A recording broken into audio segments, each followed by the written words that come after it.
Good morning, everyone, and welcome to the August meeting of the West Sacramento Area Flood Control Agency. I'll remind you all again that pursuant to Government Code Section 54953 as amended by Assembly Bill 361 in 2020-21 and due to the state of emergency declared by the governor on March 4th, 2020, members of the West Sacramento Area Flood Control and staff will participate in this meeting via teleconference or video conference to reduce the spread of COVID-19. Members of the public may watch the meeting live stream, and those of the public who wish to do so have been invited to participate in the meeting via a Zoom address or by telephone that were listed on the agenda. So with that, we'll begin our meeting. Our first item of business is item 1A, board appointments and reappointments. I believe this is directed towards the choosing of officers for the board. Greg or council, do you want us to give us any direction on that? Yeah, well, just briefly, the board is required to appoint a chair and vice chair each year. Usually it's done on the fiscal year. We did not have a full board at the July meeting, so we moved it to the August meeting. So it's really before you to make those appointments. Okay, thank you. With that, I'll just say the current chair is myself and Norma is the vice chair. I would just state that I'm willing to continue as the chair if that's the desire of the board, at least for another year, or would entertain any other alternatives. I think you're doing a good job, Mr. Ramos. So I would we move for a motion on that, or? I'll take that as a nomination of Tom as chair to remain as chair. I will second that nomination. Okay, it's been first and seconded by the board that Mr. Ramos remain as chair for the 2022-2023 fiscal year. Will the clerk please call the roll? Director Ledesma? Yes. Vice Chair Alcala? Yes. Chair Ramos? Yes. Okay, thank you. Motion passes. Okay. Now I'll move on to the nomination of a vice chair. I'll go ahead and nominate. I'll nominate Norma to remain as vice chair. Thank you, Chris. Appreciate that, and I accept. And I will second the motion. Will the clerk please call the roll? Director Ledesma? Yes. Vice Chair Alcala? Yes. Chair Ramos? Yes. Motion carries. Thank you. Okay. Thank you all. We'll just keep trucking along. Item 1B, presentation by the public on matters not on the agenda. Has there been any public comments, or is anyone that's on there today from the public wish to speak at this time on matters not on the agenda?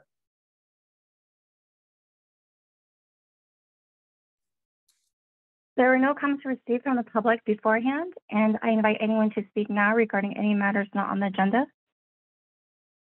Perhaps introductions if people are so inclined.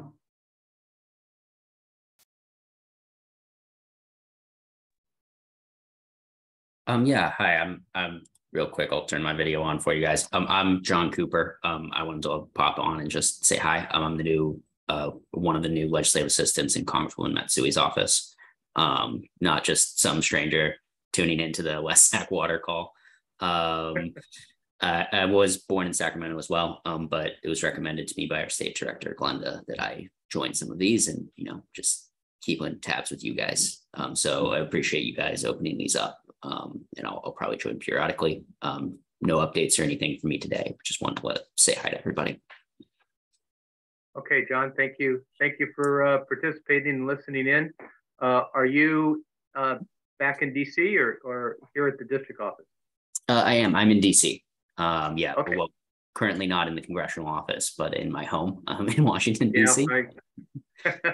It's vacation time back there. Well, we pushed back the vacation. It was vacation until we had some pretty big votes last week. So. Oh, that's right. Yeah. Well, welcome. Thank you. Yeah, I appreciate all your guys' work. So happy to be here. Any comments from anyone else? If not, we'll move on to item 1C, a report on our closed session. Good morning, Chair Ramos. The board met in closed session on the 3 items listed on the closed session agenda. It took no reportable action. Okay, thank you very much. Item 1D, the monthly and year-to-date revenue and expense reports. Good morning, board members and staff. I'll be reporting out on the revenue expenditures for the month of June 2022. In our O&M Fund 870, the beginning balance was $8.77 million. The agency received $106 from a special tax assessment. Expenditures totaled $383,000, making the ending position at $8.39 million. In our CIP Fund 871, the beginning balance was $6.67 million. The agency received $368,000. Approximately $319 of that was from quarter 42 true-up, and $49,000 was a reimbursement from our compete grant. Expenditures totaled $1.02 million, and the majority of that was from Southport Restoration and Sac River West North Levees surveying and geotechnical. It was the end of our fiscal year, so we try and wrap up all of our invoices to coincide with that. So that's why it was such a large amount. And that makes our ending position for Fund 871 to be at $6.02 million. At the end of the month, the position was $14.44 million. And as of August 8th, it's still at $14.44 million, so not much difference there. Staff transmitted the 2023 flood assessment roll to the county on August 10th.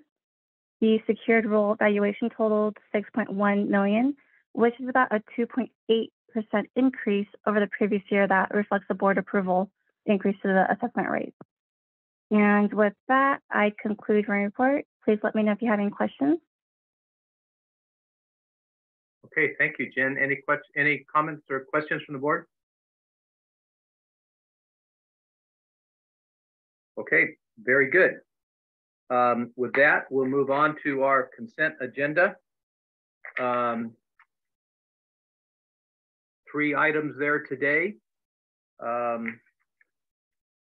Our usual COVID proclamation, resolution authorizing West Sacramento Flood Control Chair and General Manager to enter grant rights of entry and licensing for the federal project, and approval of our July 21, 2020 meeting minutes. Any questions or comments on the consent agenda? If not, I would make the motion that we approve the consent agenda as presented. I'll second. Ledesma seconds. Okay. It's been first and seconded. Would the clerk please call the roll? Director Ledesma? Yes. Vice Chair Alcala? Yes. Chair Ramos? Yes. All right, consent agenda approved. Thank you. Very good. On to item 5. This is a public hearing on a consideration of a resolution 220802 authorizing an eminent domain action to acquire real property for the I Street South Early Implementation Project on parcel 010-373-017. I will hereby open the public hearing, and we will have a presentation by staff, and then questions from the board, and then any members of the public that wishes to make comments will have their turn. So I'll turn over to Mark Zillow. Good morning, Mr. Chair, member of the board. This public hearing is to provide the board with adequate information to consider and approve Resolution 22-08-02, a resolution of necessity to acquire property rights for the I Street Bridge South project. The property is a fractional interest of the levy held by successors of Wilhelmine Kiesel and Mary Ober Donnelly Kelsey. The property is necessary to control and operate the levy as critical public safety infrastructure and a requirement of the project's permits and funding agreements. The project is located on the Sacramento River west-north levee from south of the I Street Bridge to approximately the middle of the CalSTRS building frontage, about 475 feet long. The project cleared environmental review in 2007. Design was completed and the Central Valley Flood Protection Board permit was approved in 2008 and construction completed in 2009. WESAFCA obtained levee and flowage easements from the current landowner, Frank S. Fatt, in 2017. However, the legal description of the Fatt parcel accepts out the levee. No grant deed to the Sacramento San Joaquin Drainage District or any maintaining agency has been located. Subsequent title investigations traces the exception back to the owners of record, successors to Kiesel and Kelsey, from whom WESAFCA is seeking an easement. WESAFCA issued a notice of this hearing for a resolution of necessity to the owners of a record required by Civil Procedure Code section 1245.235. The following findings support the requested approval of the resolution. 1, there is a public interest and necessity in the project. The interest and necessity are based in correcting deficiencies in the levee system that protects life and property in West Sacramento, accommodating recreation and open space features that are compatible with public safety objectives, requirements, and operations, including flood fighting. And the agency conducted screening and ranking processes to identify deficiencies in the levee segments that would qualify for projects under the Department of Resources Early Implementation Program. The I Street project was selected through these processes. 2, the project is planned and located in a manner that is most compatible with the greatest public good and least private injury. The site has deficiency in under and through seepage, slope stability, and bank erosion. The improvement designed to correct those deficiencies was approved by the Department of Water Resources, the Central Valley Flood Protection Board, and the Army Corps of Engineers through the 408 process. The property sought, 3, the property sought is necessary for the project. The project is constructed within an existing levee prism that has functioned as a levee for about more than 100 years. The rights are sought for compliance with state and federal design criteria to meet operation and maintenance requirements and to satisfy permitting and funding requirements. 4, the offer required by section 7267.2 of the Government Code has been made to the owners of record. The agency mailed the required offer on April 6, 2022 for the appraised fair market value prior to this hearing. The estimated cost of the acquisition is $38,700 for the land value and other soft costs associated with the acquisition. This concludes the presentation. At this point, the board can discuss the requested resolution, ask questions, take any comments from the public, and then consider adoption of the resolution. Over to you, Tom. Okay, thank you, Mark. First, I'll turn it over to the board to see if they have any questions or comments to Mark or anyone. Hearing none. No comments. No comments. Okay, hearing none, I will open it up to the public. If they have anyone that's online or on the phone, if they wish to make any comments or presentation at this point. And is there any written presentation prior that came in?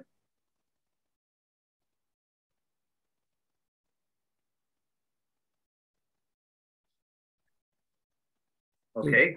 Well, Chair Ramos, this is, I'm not aware of any notification in advance of the meeting for any comments, and it doesn't appear that there is anybody other than our 2 guests right from the public attending. So I would say that, and the clerk can confirm that there has been no request to speak. Okay, thank you very much. So with that, I will close the public hearing and turn it back to the board for any additional comment or entertain a motion on the resolution. No other comments, Mr. Chair. I'll go ahead and motion for the recommended action. Second, Okay. I'll call it. It's been moved by Director Ledesma and seconded by Director Alcala that the resolution be brought to a vote. So I will have the clerk call the roll. Director Ledesma, Yes. Vice Chair Alcala, Yes. Chair Ramos. Yes. Okay, the item passes. Okay. Thank you very much, everyone. On to item 6A, WSAFCA project updates. Thank you, Chair. Oh, sorry, Paul, you going to go ahead? Sure. Good morning, Chair Ramos, members of the board. I have a short update on from the flood program. So in terms of the Southport restoration project, we've been doing some additional hand weeding to get rid of invasive species.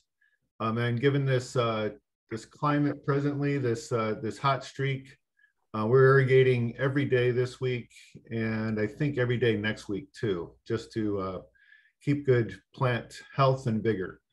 But if you haven't been out there, I encourage you to get on a bicycle and go and check it out, because it's a young forest.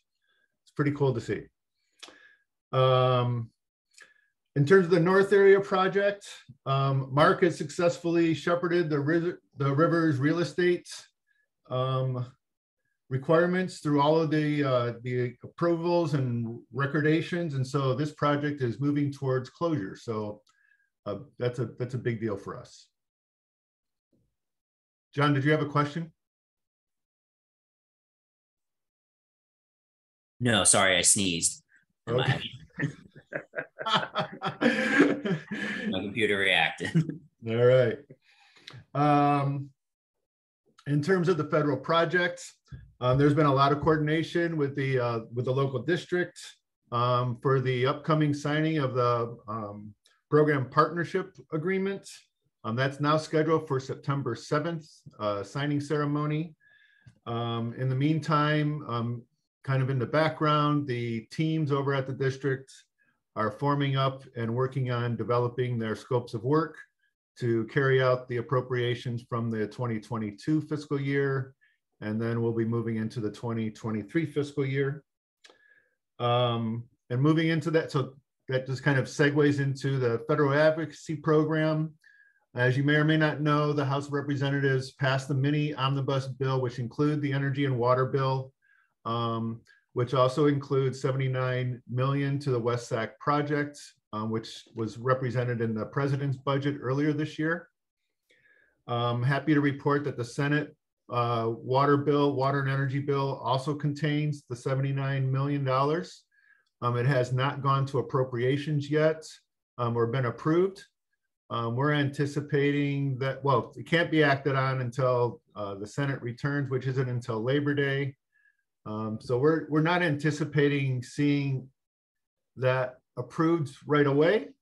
But good news is that it's in both bills, and we anticipate that that money will be flowing once there's a federal budget. That's my presentation for this morning. If there's any questions, please let me know. Okay, thank you. I have just a couple other things to add, if you don't mind. The 221 credit package for Southport, which has been in the works for well, years, but it is now in our possession, and we are in the process of reviewing and commenting on that. And our intent is to get that over to the Corps for their review within the next week or two, hopefully in advance of the execution of the PPA, but it'll be pretty timely right around that time, we expect. And then with regards to the PPA, there's a signing ceremony scheduled for September 7th, 9 to 10:30 at the J Street office of the Corps. And a schedule has gone out along with an attendee list. And there are 2 open spots. And so first, representing Wasafka is the chair, who's going to be a signatory of the PPA, as well as myself, and counterparts for the state, and then counterparts plus a host of other folks from the Corps. There's 2 additional spots open at this time. I let the Corps know that I would check with the board to see if there's any additional desire or request to attend. So if there is, by either the vice chair or director of the vice chair, I'll call her, director of the Ledesma, please email me as soon as you can and let me know. And then I can go ahead and submit that to the Corps to get you on the agenda. Thank you, Greg. I was going to say, I believe, Chris, aren't we going to the League of California Cities? Are you going? Because I'm probably going just for, I think, a day. I'm not quite sure if I can swing it on my travel schedule, but I'm trying to get there. Right. So I would have liked to have attended, but I'm not going to be able to. Thank you. Okay. If anything changes, just email me and let me know, and I'll forward that on to them. Yep. Thanks. All right. And then let me check my notes here real quick. Oh, the Corps is in the process of doing another cost certification update. We just became aware of that in the last week or so when the Corps transmitted some of the comments from Walla Walla, Washington to the non-federal sponsors to help reply to some comments. So anxious to see how this is going to factor in the total cost, which right now is at just a little over 1.2 billion for the entire project, or that includes the Southport project. So we'll see how if the escalation factors, cost of construction, and other factors, how that plays into it, and see what our new cost update is. Greg, what was our authorization for? 1.18. Well, I think the total cost was 1.27 or something like that billion. And then when they did the next cost update, the cost had gone down because of the reduction in cost of Southport, which we constructed to, I think, the 1.018, I think, that Paul's talking about. And then the last cost up they did 2 years ago, that brought it back up to 1.2 billion. I suspect it's going to be a little bit more. It might even approach the 1.5 billion, but we'll see. Okay. I thought our authorization, though, back 2015, 16, whenever that was at even higher figure. But, I think it was 1.273. Okay. If well, that, then we're right there. Yeah. Okay. Does that if it continues to escalate, would that require a revision? Well, there are some limits, and there's a statute that covers it, but I don't think we're anywhere close to that. Okay. So the short answer is no at this point. Okay, good. Okay. I think that was it. Oh, sorry, there is one other thing. There's a full-scale regional exercise, flood exercise, that is scheduled for a week from tomorrow. Excuse me, a week from today. There's, I think, 3 different counties. It stretches from the Delta in the south all the way up to the north end of the Yola bypass. City of West Sacramento and RD 900 are participating. And this is probably the biggest regional full-scale exercise that's been conducted to my knowledge, related to flood anyway. So big deal. What will the exercise actually, what's the objective of the exercise? Respond to potential flood threat.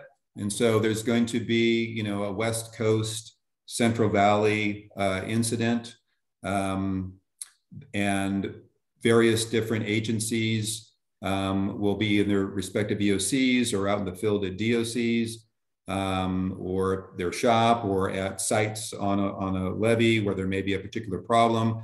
And each jurisdiction is going to be fed sort of specific information related to their geography, related to their proximity to a river, what section of the river, river levels at such and such, precipitation is expected to be so-and-so over the next 24 or 72 hours. And then kind of like, what do you do? And then you go through the response, in sort of a real time over, over an hour or two. And then typically additional information gets fed in, maybe another day or an update to a forecast. And then the parties are, expected to respond to the new information, and that will continue throughout the day. So it's a full day and lots of coordination. So, and one of the primary, I don't know if the board is familiar with Dana Carey out of the Yolo County Operations Center, but Emergency Services Center, but she's one of the hubs of what's going to happen in our region for getting the information out and conducting the exercise, as well as Brian Johnson and Brenna Howell are part of the team that's overseeing the exercise. Yeah, I good timing, I think, probably to have that, right? Because I know, I'm not sure if everybody saw the New York Times this weekend had a big story around the mega flood study that came out earlier this year, and I think the SACB has now reported on that too. Yeah. So it's interesting to me that those things are, ever since Katrina, we've always been in this mode. I'm getting in a little bit of my sunsetting and my elected hat on, but this is something, Tom, I know you've been around for a while working on these things for a long time, and I think it might be worth just at least having a discussion with all the parties, Greg, around educating the public about the work that has been done. We've done a lot of work, but it's always a work in progress, right? You're never done with the flood work. And as new studies and the environment changes, certainly climate change now is certainly changing the landscape. The work of this board and the work of the city council and the work of all of our partners is even more amplified, so, and more important. So yeah, I'd like to get again, not to make more work, but like to hear how the exercise goes, if you don't mind, just a briefing on sort of kind of what happened and what in fact sort of the outcomes were, things we've learned. Yeah, I do remember we had to dust off plans, getting the call from Mayor Baldwin at the time when the Orville was under threat, and we had to. He quickly remembered. I'm sure Tom did too, that we are in the floodplain where that water would end up. So anyway, those things are real, and so as the flood control agency, we do a lot of the maintenance work and a lot of the build-up work and all the things we're doing, and we don't really have a very visible role in the community. But I think it's a reminder these things are real, and we're working on them. So thank you guys, and I'd like to hear more. Yeah, I do have a question, Greg. What kind of emergency alert system does the public have? I know in the old days it was like sirens and stuff, but in YOLO, how do we get that information out aside from public service messages like on the radio or TV, where it comes up, hey, there's flooding in this area? Do we have anything else in place for the schools and stuff? Yeah, the primary, social media is a big way to get information out now, as well as TV and radio, but the reverse 911, I think, is still the term that's being used, and the system that is used in the city to also get information out to the public, which has been pretty effective. And it's also, you can target certain segments of the city, that may be affected differently than others, whether it be road closures or evacuation routes or whatever. So you can do, global across the city, or even target certain areas through that reverse 911. So that seems to be the most effective. And then there's an app in a service. I'm so sorry to interrupt, but I think we have less than 1 minute. I think my Zoom privileges have been revoked, so we have about less than a minute to wrap up this I'll follow meeting. Okay. I'm so sorry about that. I will officially adjourn the meeting, and we can continue to talk until we're gone. Greg, are the RDs involved in this? Yeah, that was going to be my comment, that okay. The RD is a key. RD 900 is a key component for the West Sacramento system, of course, and then other RDs up and down the system are also involved. Okay, very good. Okay, everyone, thank you very much for participating, and see you next month. All right, sounds good. Thanks, everybody.